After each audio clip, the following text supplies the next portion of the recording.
Hey everybody. Still smells like a new car in here. Okay, good afternoon. Yesterday I previewed the designation of 3 historic sites as part of the new national monument that will honor the legacy of Emmett Till and Mamie Till Mobley, as well as preserve opportunities for future generations to learn about painful chapters in our history. As the President and Vice President both expressed this afternoon, an honest and full accounting of our nation's history is not only what generations of enslaved and oppressed Americans deserve, it's integral to moving us forward. Now, switching gears, you just heard from the President moments ago about another monumentally important announcement. Mental health is a growing problem that touches every corner of the country. That's exactly why President Biden made tackling the mental health crisis a key focus of his unity agenda. Areas where members of both parties can come together and make progress for the American people. 15 years ago, the Mental Health Parity and Addiction Equity Act was enacted. That law was passed to ensure that mental health care was treated like physical care. In other words, insurers couldn't force you to pay more for a visit to a mental health provider than your primary care doctor.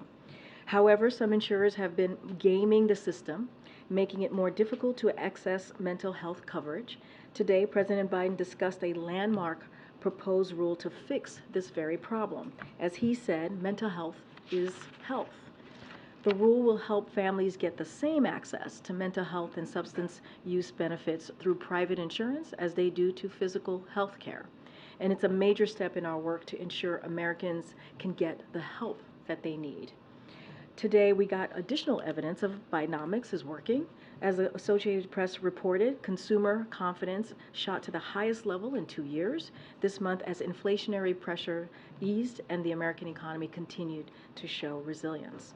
And yesterday, the Economic Innovation Group released their latest small business report with an unambiguous title, quote, "The Startup Surge Continues." If trends hold, we are on track to have the first, second, and the third best years for new business applications on the record under President Biden. Unemployment remains at near record lows, and inflation has fallen to 3%, with President Biden's investment in America serving as a wind in the sails of the economy. Investments in domestic manufacturing are booming. That's Bidenomics in action. And the American people are beginning to feel Bidenomics. And finally, today, the Biden-Harris administration is announcing a new security assistance package to support the people of Ukraine as they bravely defend their country. This announcement includes important capabilities to strengthen Ukraine's air defenses, including additional munitions for Patriot air defense systems and NASAMS that the United States has provided to help Ukraine protect its people from Russian attacks. The package also has more artillery rounds, anti-aircraft systems, several dozen armored personnel carriers, and over 28 million rounds of small arms ammunition, all of which will arrive in Ukraine soon. As we have said before, we made it a priority to provide Ukraine with everything they told us they would need for the counteroffensive before their operations began. Announcements like today's reflect our commitment to continuing to provide Ukraine with the weapons and equipment they need to help them succeed on the battlefield. As I talked about yesterday during the briefing, at the top of the briefing yesterday, Russia has spent the past week bombarding Ukrainian port cities such as Odessa. And yesterday, Russia destroyed Ukrainian grain warehouses on the Danube River, depriving the world of even more food that could have been used to feed the hungry around the world. We will continue to support Ukraine as they stand up to Russian brutality and defend their country as long as it takes. With that, Sunmay? I have a couple questions related to Trevor Reed. I wanted to know if the administration had any sense of how many Americans are like Mr. Reed in Ukraine doing this type of freelance fighting, and if the administration has a message for Americans who are doing that or considering doing that. So we've been very clear about our message to Americans. Let me just say that we are aware that Trevor Reed was injured while participating in fighting in Ukraine. So we are aware of that. But since the beginning of the war, we've been very clear. We have warned that U.S. citizens who travel to Ukraine, especially with the purpose of participating in fighting there, that they face significant risk. We have said that over and over again for the past more than 16 months now, including the real risk of capture or death. So been very clear with Americans here in this country about that. And I also want to be very clear here that Mr. Reed was not engaged in any activities on behalf of the U.S. government. And as I've indicated, the U.S. government has been extraordinarily explicit in warning Americans not to travel to Ukraine, let alone participating in fighting there. So as you know, we are not able to provide assistance to evacuate U.S. citizens. That's not something that we are able to do from Ukraine, including those Americans who may decide to travel to Ukraine to participate in an ongoing war. So we are aware that with support of the NGO, Trevor has been evacuated to Germany, where he is receiving medical care. Beyond that, because of privacy reasons, I'm not going to share any more beyond that. Does the administration have any sort of statistics on who's doing this kind of freelancing? So I don't have a number to share with you, but we have been explicitly clear to Americans that, first of all, not to travel to Ukraine, but certainly not risk their lives on the battlefield because of the risks that clearly I just laid out. And one follow-up to that, obviously this comes at a time when the president has said he's considering a prisoner swap for other U.S. citizens who are still in Russia, like Mr. Gershkovich.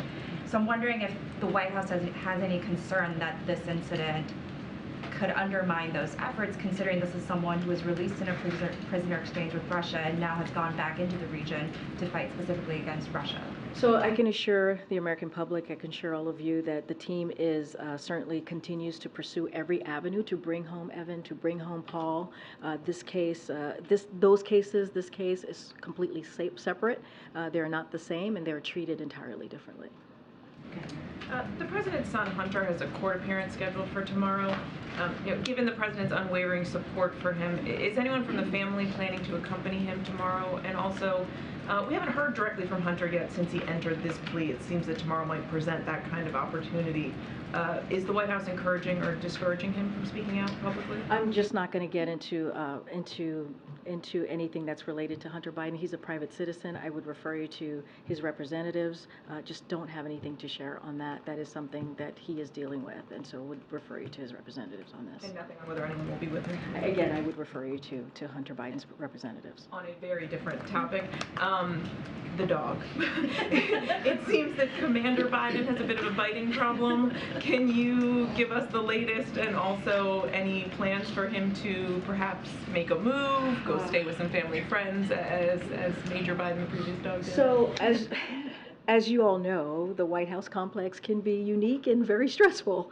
And that is something I'm sure you all can understand. And it is, as I just said, it is unique and it is stressful for all of us. So you can imagine what it's like for a family pet and family pets more broadly. And so, look, the First Family is working through ways to make this situation better for everyone. I think there was a statement that came out of the First Lady's office from my colleague over there, Elizabeth Alexander. So I'll just kind of lay out a little bit of what she put out in her statement. So they have been partnering with the Secret Service and executive resident staff on additional leashing protocols and training, as well as establishing designated areas for Commander to run and exercise. According to the Secret Service, each incident referenced was treated similarly to comparable workplace injuries with relevant notifications of reporting procedures followed. And so the President and the First Lady are obviously and continue to be incredibly grateful to the Secret Service and the executive resident staff for all they do to keep them and their family and the country safe. I don't have anything specifics on any changes to Commander's whereabouts, so I'll just leave it there. Okay. China just demoted their foreign minister and appointed veteran diplomat Wang Yi. he's a fairly familiar character. Do you anticipate any change in relations with China as a result of this? So, look, we're aware clearly of the decision, the recent change. This is an internal matter for PRC, so we leave it up to them to speak to this change and comments and any questions. Look, United States is committed to deepening channels of communication with PRC to prevent any misunderstandings and miscalculations, so that doesn't change anything. In Israel, the judicial overhaul reform is prompting thousands of people to protest in the streets. Is the president, does he sympathize with these protesters? So look, I think it is clear there is a significant debate and discussion that is happening currently in Israel on judicial reform.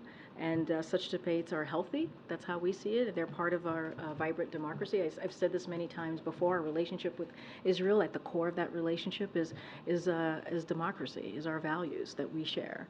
And so we urge authorities, for sure, to protect and respect the right of peaceful assembly. And so we'll continue to make sure to relay that. The House Speaker, Kevin McCarthy, is talking more about starting an impeachment investigation into the president. What's your response to that? And if he did that, would that make any kind of cooperation with the House impossible going forward? Look, I'm not going to get into hypotheticals. I'm not going to get into what the House Republicans may or may not do. What I can speak to is what the president is focused on. He's focused on real priorities that the American families care about. He's focused on the American family, but they want to focus on his family.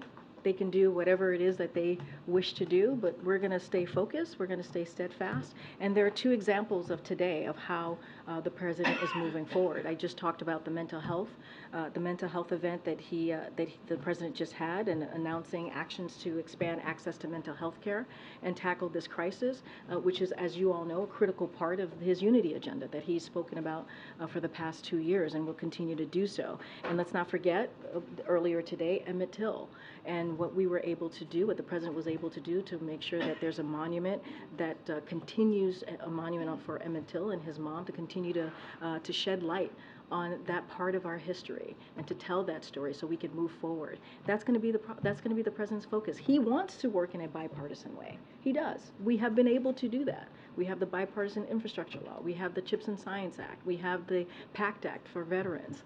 We have found ways. I think more than 300 pieces of legislation that the president has signed in the past 2 years has been bipartisan. That's what the president wants to do. That's how he wants to move forward, and that's going to be our focus. Okay, and I just had a follow-up on the doc. The span of time in those emails was 4 months ending in January. Do you know how many incidents have occurred since then? Honestly, I would have to refer you to the Secret Service. They would have that information for you. Okay. Thank you, Karine. Back to Trevor Reed. Can you share when the administration first found out about Reed's circumstances? When was President Biden first briefed about it? So I don't have a timeline to share with you on this, so just don't have anything at this time to share about a timeline. But I just want to reiterate, as I have the moment to do again, is that U.S. citizens should not travel to Ukraine. It is not safe. And not only that, they certainly should not be on the battlefield. It is a real risk of being captured or even death. Just don't have anything more to share on the timeline. Clearly, the president has been briefed. He's aware. I just don't have a timeline to share. Has President Biden or anyone from the administration spoken directly with Trevor Reed?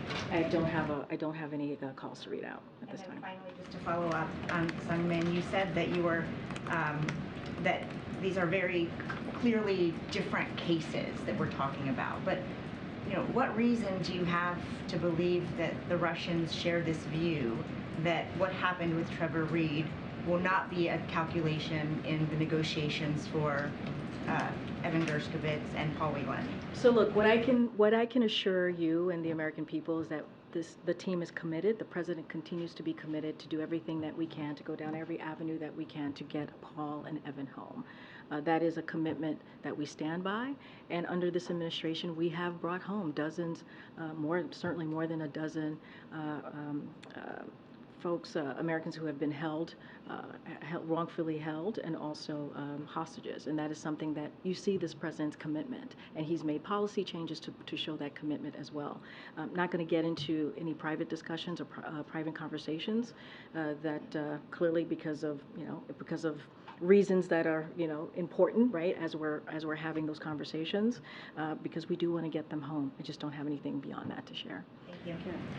Do you concede, Karine, that it complicates efforts to get home American detainees in Russia when a former prisoner who was swapped was now taking up arms, or had now taken up arms against Russia, the country that held him? Do you concede that that does complicate the efforts to get other detainees? What I can concede is that the teams are doing everything that we can, using every avenue that we can to bring Paul and Evan home. I'm not going to get into into back and forth on this, and that is our commitment. Like I said before, these cases should be treated as entirely different cases, and so that's how we're moving forward on them. Is he at a military hospital or a civilian hospital in Germany? Because of privacy concerns, is not something that I can share. I cannot. Is the U.S. doing anything on his behalf to bring him home for there, or have they offered in any form? I don't have anything else to share beyond what I've already shared. Let me ask you about the Chinese foreign minister then very quickly. Back in February, so now almost 6 months ago, the President of the United States said, I'm going to be speaking, or perhaps even meeting, with President Xi soon. Now one of the highest diplomats in the Chinese government has obviously been removed, dismissed. There's a new veteran diplomat in his place. Does that impact in any way any meeting that would take place between the president and his colleagues, given Anthony Blinken and others have been there recently? What is the status of that meeting that's now almost 6 months after the president said it would happen soon? So don't have anything to confirm at this time on a call with the president of China. What I can say is that the president has been very clear at some time soon he will have a conversation with President Xi. Just don't have anything. That there's a new diplomat who No, replaced someone. no. I mean, I was just asked when Steve asked me the question. I said it doesn't change anything. We are going to continue to move as we have been, with continue to keep those lines of communications open. That has not changed. Thanks. Karine, a federal judge in California has blocked the administration's latest immigration rules on who can seek asylum at the border. Do you have any response to that? What are next steps? Yep, a couple of things on that I do want to share. So the way we see the ruling today, that nothing has changed. There's a stay, which means that our border enforcement plan remains in full effect. The Department of Justice will appeal the decision and seek and extend the stay. And as we have said multiple times, our border enforcement plan works. It is deterrence, diplomacy, and enforcement. We have seen that plan working. Unlawful border crossing have come down to the lowest that we have seen in the past 2 years. And so again, nothing has changed. And as I said, the Department of Justice will appeal to extend that to work to extend the stay. The Education Department has opened a civil rights investigation into legacy admissions at Harvard. Can you talk about what the administration's goal is here? And is the president at this point opposed to the use of legacy admissions? So the president was very clear even when the affirmative action decision was decided by SCOTUS, that he made clear that legacy admissions hold back our ability to build diverse student bodies. So that is something that he continues certainly to believe. This past week or last week, the Department of Education hosted a summit with educational institutions across the country to discuss strategies to expand access to higher education. So still clearly that is something that the president is certainly committed to as it relates to the Department of Education's ongoing investigation. I'm just not going to have to refer you to them. On the tentative contract between UPS and the Teamsters, do you know if any administration officials played any role in helping broker that tentative deal? So NEC Deputy Director Celeste Drake and Labor Secretary Julie Su remained in close contact with the parties, but make no mistakes, this was a deal negotiated by UPS and the Teamsters. The president has said for a long time that he believes in collective bargaining, and that's what you saw, and it worked. And so I think, as you know, the next steps is that the Teamsters will need to certainly vote to ratify what was negotiated. But again, this is proof that collective bargaining works. Okay. I know you referred us to the Secret Service for other incidents regarding Commander in the doghouse with the Secret Service itself. But I'm curious, have any resident staff or other White House staff been bitten or? Yeah, I would have to refer you to the Secret Service. They would have that information. Is there a difference between these incidents and those with Major who also had to retreat from the White No, House? I totally understand the question. This is something that Secret Service can answer. Okay. I wanted to ask about the impeachment inquiry. About the impeachment inquiry. Oh, okay. So before the briefing, McCarthy said, all I'm saying is we go where the truth is, you have to get to the bottom of the truth, and there's only one way Congress can do that with an impeachment inquiry. What's the White House's reaction to that idea, that the sentiment that this is the only option for Republicans? That's for Republicans to decide. I'm not going to weigh in on what they may or may not do, or how House Republicans want to move forward. What I'm going to weigh in is how the president is going to continue to move forward for the American people, for American families. That's his focus. We saw that today. We'll continue to see that throughout the week. We've seen that the last 2 years, more than 2 years, of how the president wants to make sure that we have an economy that works for the American family, and that we're putting forth policies that really truly change lives. You think about the mental health rule that we're putting forward. You think about how he wants to make sure that we're continuing to tell the story of our nation and not shy away from the history that is incredibly important when we think about Emmett Till. So that's what the president's going to focus on. I'm just not going to get into hypotheticals. I'm not going to get into the head of House Republicans. That is for them to answer. Okay, John. Thanks a lot. I want to follow up on Commander. I actually have some experience with presidential dogs biting me, so I thought that I'd ask this question. I wonder why. Yeah. Sorry, that was too easy. No, I'll tell you. You know, it was George W. Bush's dog. And George W. Bush's election.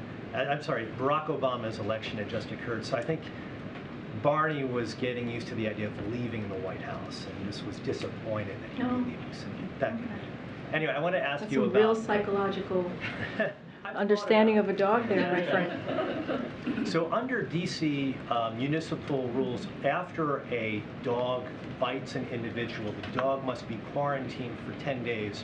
Do you know if Commander was quarantined for I would have to refer you to USSS. I have to refer you to Secret Service. You know, my team and I kind of did a bet to see how many times I would get questions on Commander. I don't know. When after this, I'll let you know who's winning. All right. I also want to ask you, in June, after the president's son, Hunter Biden, it was announced that he's going to plead guilty to 2 misdemeanors. The White House put out a statement in which the president and the First Lady said that they love their son and they support him as he continues to rebuild his life.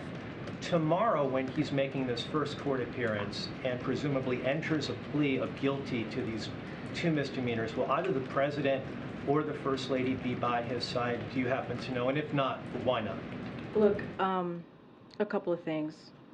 What you just said about the president and the First Lady loving their son and will continue to support him as he moves forward with his life, that continues to be true, and that will stay to be true. Anything else, I can tell you that the president will be here working on behalf of the American people. As you know, the First Lady is actually abroad doing the business of the American people, and so I just don't have anything else to share. I don't have a question about dogs, but I do have questions about UFOs or UAPs ahead of the hearing tomorrow in the House.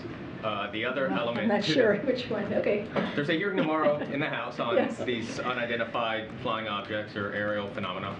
The Senate also has bipartisan legislation that may be part of the NDAA that would require the government to essentially disclose a lot more of its records on what they have on UFOs and UAPs. Has the President or the Pentagon expressed any concern or interest in what those records might be and whether or not there's any concern about disclosing those types of records? So on the piece of legislation, I don't have anything to say on that. But more broadly, as you know, we take the public interest in unidentified aerial phenomena seriously. And so the Department of Defense established the All-Domain Anomaly Resolution Office last year to coordinate efforts to detect, identify, and attribute unidentified objects. So my understanding is that they have not discovered any verifiable information to sustain claims on extraterrestrials, but I would refer you to the Department of Defense for any more information on that, and so that is what I understand to be the case at this time. Good, Karen. Karine, on the mental health care announcement today, this has been a law for 15 years, a law in the books, but there hasn't been compliance, as we've heard officials say, the president talk about. Why should Americans feel confident that this is now going to change? So look, it's a landmark rule, and it's supposed to strengthen the mental health parity requirements. That's what we are setting out to do. And it's going to hopefully improve mental health cases access for more than 150 million Americans. And so that is important. And so, as I said at the top, it ensures that mental health is treated like physical health. Mental health is health, as the president said. And so this is a proposed rule. It's going to be led by the Department of Labor, the Department of Human and Health Services, and also Treasury. So you have 3 departments that are included here, and it's going to go through a formal process. And so for sure that it's going to go through that process, and those agencies are certainly going to work through this rule, but clearly we're optimistic. The president wouldn't have put it forward if he wasn't optimistic about this. And no, look, as I mentioned, this is part of the president's unity agenda that he's been talking about. Mental health, as you know, he and this administration see this as an important subject to talk about, to address, and that's what you saw today. There's a 60-day comment period now on the rule, and senior officials had said there would be like a crackdown on violations with more reporting standards. How long will that take to have an impact? Like, when will Americans actually start to feel this going into effect? So there's going to be a formal process that's going to play out. So I'll let that formal process certainly play out on this one. There are 3 agencies, as I just mentioned, that's going to be very much involved in this rule proposal, so I'm not going to get ahead of that. But as you said, there's a 60-day kind of a process here, and so we're going to let that happen, see what comes out of that, and of course there'll be a formal process to move this forward. Okay, let me see. Oh goodness, go ahead, Todd. Thanks. I want to get back to Texas and the razor wire and the buoys in the Rio Grande. There were questions yesterday about why President Biden hasn't personally called out Governor Abbott over this, and you kind of had a 2-pronged answer. You said that you have called out Governor Abbott, and you've called him out again. And you also pointed to the actions of the Justice Department taking Texas to court over this. And I'm wondering, on a lot of issues, you have been adamant that President Biden does not insert himself on Justice Department decisions. So can you elaborate on what his role was in this litigation against Texas? This is a Department of Justice role. This is for them to decide. And they treated this with urgency. And as you saw yourself, the Department of Justice sent the governor a letter within days of the structure going up, and followed through with the lawsuit shortly after. This is something that the Department of Justice decides on. This is something that they looked into, and they are going to take the governor to court. And I expect that the Department of Justice will have more to say on litigation shortly. But we leave it to the Department of Justice. They are the experts on this. Well, I guess what I'm saying is I'm a little confused how the president should get credit for what the Justice Department is doing if what you're saying is that he had nothing to do with what the Justice Department is doing. I'm not saying the president deserves credit for what the Department of Justice is doing. I'm saying that the Department of Justice is doing their job. It is up to them to decide what is legal and how to move forward with issues like this. So this is Department of Justice that moved forward on this. We're not looking for credit. The president's not looking for credit here. He's looking to make sure that the right thing happens. And as we're talking about the Governor Abbott, and what he has done, his record on this, it is clear. It is clear how he impedes the process. He doesn't help. He puts the lives of migrants at risk. That's how he moves forward. I mentioned last week on Christmas Eve what he did to migrant children. Left them on the street in freezing cold temperature. That's how he decides to move forward. The president, what he is working on, the policies that he's moved forward on, is making sure that we limit the unlawful entry into this country. And we have seen that because of a policy that he has put forward. And for the governor to undermine that, that's not helping. Why doesn't the governor talk to the Senate Republicans or Senate congressional Republicans in Congress and figure out how to fix this problem? But he continues to make this a political stunt. So we're not taking credit for what the Department of Justice is doing. What we're trying to do is what the president has shown to do is put policies forward to actually deal with a broken system, a system that has been broken for decades now. One quick follow-up on that. Sure. Is there any consideration for the president to nationalize, federalize the Texas National Guard to preclude them from participating in this operation? So look, I don't have anything to share on any new policies in regard to your question, but here's what I can tell you. Our Border Patrol agents have real work to do. They have real work to do in securing the border instead of dealing with these dangerous structures that the governor put up and aren't doing anything, actually anything to deal with the issue that we're seeing at the border.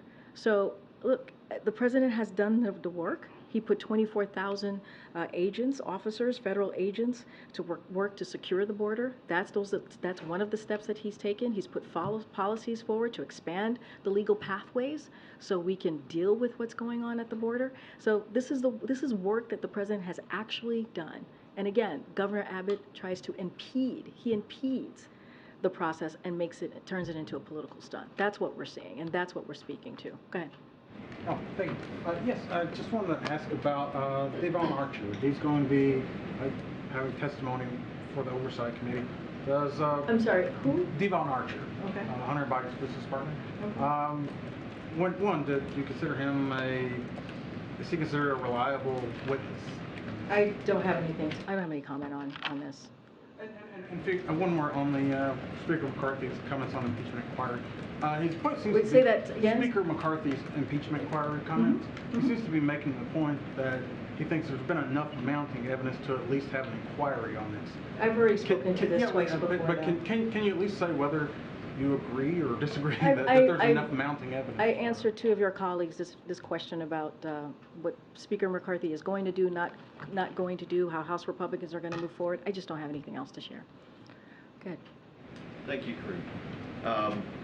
I have two questions. The first focused on U.S.-Israel relations, the second on the Emmett Till event, and then you'll be directed to a short survey to gauge your level of satisfaction with this experience. Whenever you or that would be new. Admiral Kirby or even the president himself are asked about the president's relationship with Prime Minister Netanyahu, invariably you pivot to discussing the broader bilateral relationship. Invariably you reaffirm the ironclad commitment to Israeli security, for example, quite in contrast with the fulsome terms in which White House officials are willing to discuss the president's relationships with other world leaders such as Rishi Sunak or Emmanuel Macron. All you seem willing to say about President Biden's relationship with Mr. Netanyahu is that the two men have known each other a long time and that they speak candidly to each other. My question is this: does President Biden trust Prime Minister Netanyahu? Look, what I can tell you again, as you just stated, they have a long-standing relationship. They speak candidly with each other. They just spoke last week with each other and had a fulsome conversation. I'm not going to get into specifics about their relationships. I just laid out how long they've known each other, and again, they have a candid conversation to discuss their shared interest as well as their concerns, and that will continue. The record will reflect that you are unwilling to say that the president trusts Prime Minister Netanyahu. I will move on to my next and final question. On the Emmett Till event, the president's actions today speak to... Sorry. Were you watching a game back there, Lynn? The president's actions today spoke to a murder, an atrocity that was one of countless perpetrated against black Americans at that time, and all of which helped galvanize the civil rights movement of the 1960s. My question is this: does President Biden believe that systemic racism is a prevalent or defining feature of American life today? When the president walked into this administration, and I've said this many times before at this podium, he talked about 4 crises that this country was facing and in what ways we needed to move forward. One of them was the climate change crisis, and the president has taken historic action to deal with the climate change, to make sure that we deal with an issue that is affecting not just us here in this country, but globally. And you've seen this. He talked about COVID, right? How COVID was taking the lives of thousands of Americans a day. And he put forth a comprehensive plan to move forward on how to make sure that Americans got shots in arms and that we were able to move forward in a way that we dealt with COVID, that dealt with the pandemic. And now look at us today, we're in a totally different place. He talked about the economy and how the economy was upside down. Businesses were shut down, schools were shut down. We were in a completely different place because of the lack of action that the last administration took. And the president took action, Democrats took action, we passed the American Rescue Plan, and now we're in a place where we've created more than 13 million jobs. We're in a place where wages are up, inflation is coming down, it's easing, and we have talked about Bidenomics, the president's plan, and how it's moving this country forward. And last but not least, obviously, he talked about the racial injustices that we're seeing. He talked about systemic racism. He's talked about this many times. He mentioned this earlier today when he talked about Emmett Till and the monument that he signed. And so this is an issue, a question that the president has dealt with in a serious way. On the federal level, signing an executive order very early on in the days of his administration to make sure that we have a federal government that moves forward in an equitable way. And as I'm talking about all these different crises, everything at the center of the policies that the president has put forward has equity at the center of it, so that we do not leave anybody behind. So I understand correctly, is what you just said synonymous with saying that the president believes we are still a racist country? What the president believes is that we have to deal with racial injustices in this country, that we have to deal with it in a real way, that we have to create a situation where, and he does this with his policy, that there's equity at the center of everything and that we do not leave anybody behind. And so that is what's important, and he has shown that by action. All right, I'm going to keep going. Go ahead, Lynn.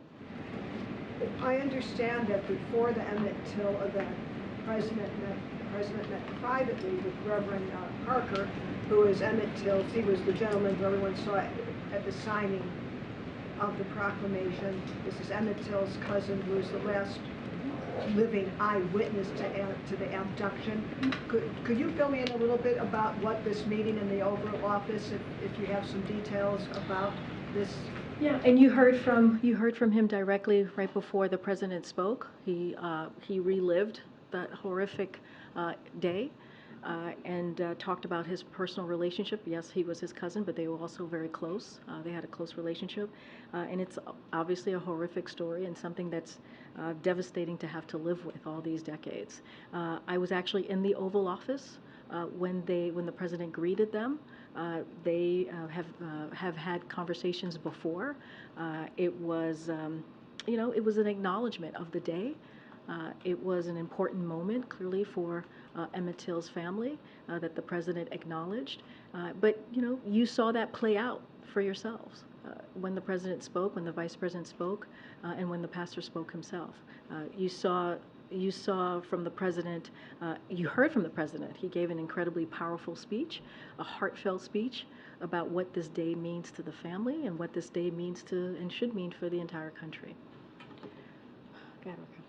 Karine, I've got a question. Raquel. Oh, okay, thank you so much, Karine. So back on China, the now former minister disappeared 1 month ago today. Is the White House concerned about the implications of his disappearance and have any message to China?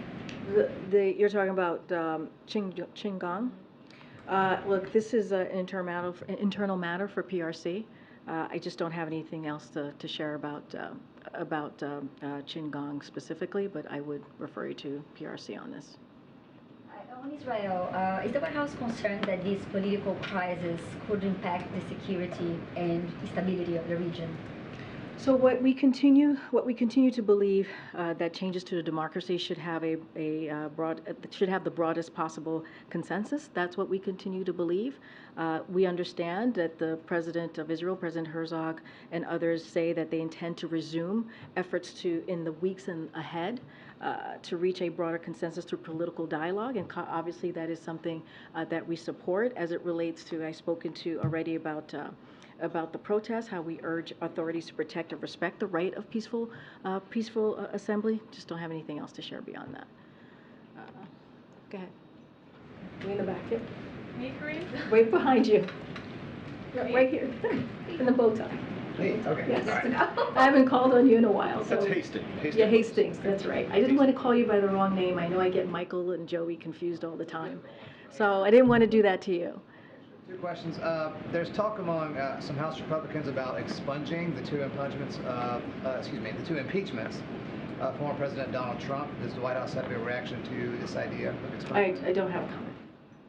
And then some business groups are saying that Julie Su, the acting labor secretary, may not have the legal authority to act as labor secretary in a full ongoing capacity. Are you confident in Sue's legal standing and in the authority of action she takes, even if she's not confirmed by the Senate? Yes, we are confident. Okay, go ahead, Lila. I have two questions. One on the mental health. As President plans to improve the mental health of Americans, researchers have shown that yoga and dhyan plays an important role in improving the mental health of individuals. That has been used in Pentagon as well as other places in the U.S. Does the President plans to use yoga and dhyana as a mode to improve the mental health of people here? Who? Say that last part? Does the President plans to include yoga and dhyan as part of his plans to improve the mental health of people here? I don't have any updates on yoga and how we're moving forward with that, and if that's a plan to deal with mental health. Clearly Americans individually can decide for themselves what it is that helps them with their mental health, with their physical health. And I know many folks are, those are directions that they take, but as far as the federal government, I just don't have anything for you on that. One more question. The President has nearly 32 million followers on Twitter, now X. The name has been changed 2 days ago. Does the President have any thought on it, change of name, how he plans to use it? No, it's a private company. They make the decisions on their own. I don't have any comment. All right, thanks everybody. See you tomorrow. Corruption concerns about art sales, Karine. Can you take a question on that?